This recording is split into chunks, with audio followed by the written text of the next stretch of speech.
El número uno en quechua se pronuncia juj, o se pronuncia uj, o se pronuncia oj. ¿Cuál de estas tres formas es la correcta?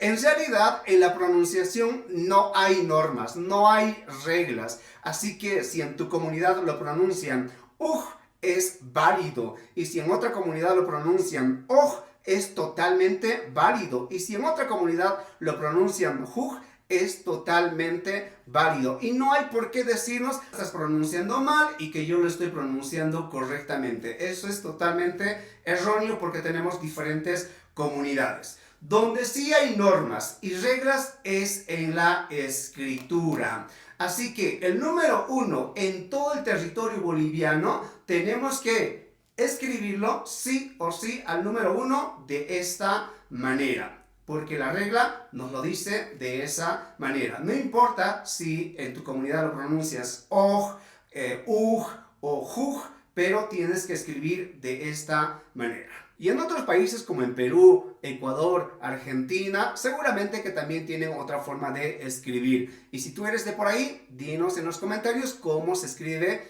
en tu país o en tu región. Una chacunchu y chacujuna, ajina gaspaka, wa kotika makachum. Tinkuna kama.